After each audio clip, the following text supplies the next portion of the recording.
Oke, teman-teman, kita akan membahas pasal-pasal yang mengatur tentang penangkapan dalam Kitab Undang-Undang Hukum Acara Pidana atau KUHP sebagaimana Undang-Undang Nomor 20 Tahun 2025.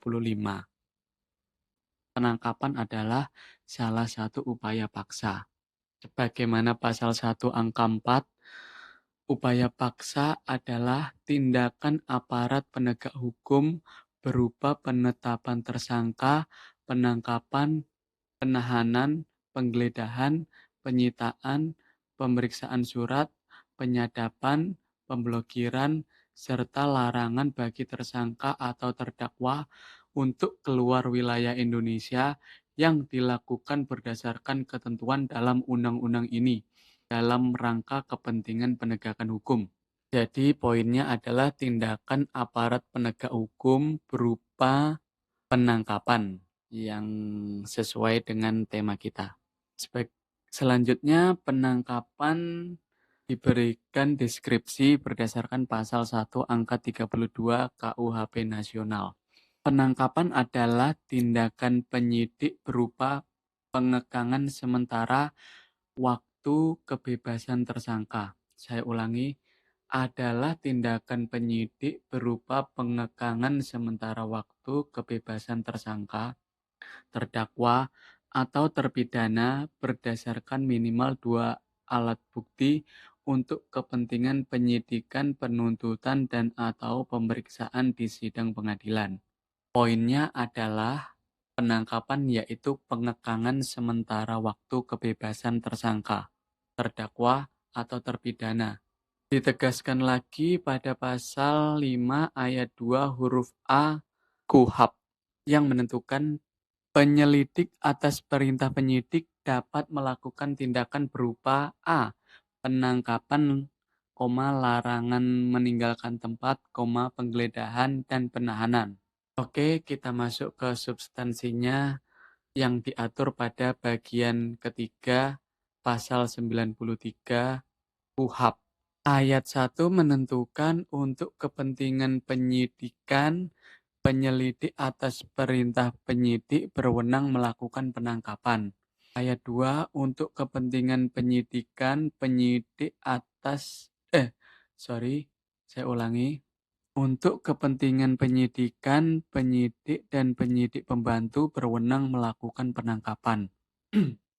Ayat 3, PPNS atau pejabat pegawai negeri sipil dan penyidik tertentu tidak dapat melakukan penangkapan kecuali atas perintah penyidik Polri. Yang ayat 4 menentukan penangkapan sebagaimana dimaksud ayat 3 dikecualikan bagi penyidik di Kejaksaan Republik Indonesia, Komisi Pemberantasan Pidana Korupsi, dan Tentara Nasional Indonesia Angkatan Laut sesuai dengan ketentuan undang-undang. Jadi PPNS tidak dapat melakukan penangkapan kecuali atas perintah penyidik Polri. Tapi ada pengecualiannya, yaitu penyidik Kejaksaan, penyidik KPK, dan TNI AL. Selanjutnya pasal 94 menentukan penangkapan dilakukan terhadap seseorang yang diduga melakukan tindak pidana berdasarkan minimal 2 alat bukti. Ini teman-teman, syaratnya adalah terhadap seseorang yang diduga melakukan tindak pidana. Jadi penyidik harus menduga seseorang telah melakukan tindak pidana. Dasarnya adalah minimal 2 alat bukti. Selanjutnya, syarat-syarat atau kewajiban dari penyidik dalam melakukan penangkapan sebagaimana diatur pada pasal 95 ayat 1. Penangkapan dilakukan oleh penyidik dengan memperlihatkan surat tugas kepada tersangka.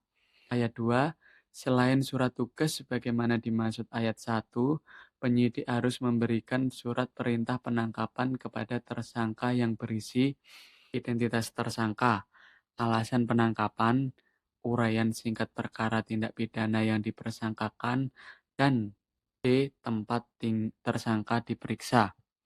Ayat 3, Tembusan surat perintah penangkapan sebagaimana dimaksud ayat 2 harus diberikan kepada keluarga tersangka atau orang yang ditunjuk tersangka atau ketua rukun warga atau rukun tetangga tempat tersangka tinggal dalam waktu paling lama 1 hari terhitung sejak penangkapan dilakukan. Ayat 4, dalam hal tertangkap tangan, penangkapan dilakukan tanpa surat perintah penangkapan.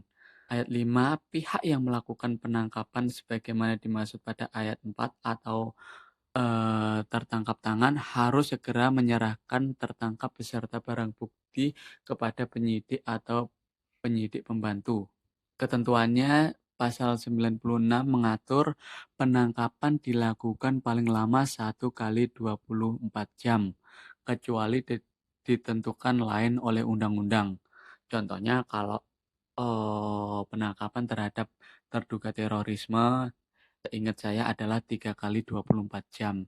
Untuk penyidik menentukan apakah akan ditangkap, apakah akan ditahan atau dilepaskan. Pasal 97, penangkapan tidak dapat dilakukan terhadap tersangka yang disangka melakukan tindak pidana yang ancaman pidananya hanya pidana denda paling banyak kategori 2 atau 10 juta. Ini syarat minimalnya ya, teman-teman. Minimal ancaman pidananya di atas kategori 2. Dalam hal tersangka sebagaimana dimaksud ayat 1 tidak memenuhi panggilan penyidik secara sah 2 kali berturut-turut tanpa alasan yang sah, penangkapan dapat dilakukan. Ini adalah legal standing penyidik yang diberikan undang-undang untuk melakukan penangkapan. Artinya kalau saksi diminta datang melalui panggilan surat 2 kali berturut-turut tanpa alasan yang sah tidak datang, maka penyidik dapat melakukan penangkapan. Pasal 98, dalam hal penangkapan dilakukan terhadap seorang hakim, penangkapan harus berdasarkan izin Ketua Mahkamah Agung. Jadi sekarang penangkapan hakim itu Mahkamah Agung sudah mengetahui semua ya teman-teman. Selanjutnya, pasal 156 ayat 1 huruf B menentukan berita acara dibuat untuk setiap tindakan yang diperlukan dalam penyelesaian perkara mengenai penangkapan. Jadi setiap ada penangkapan harus dibuatkan berita acara.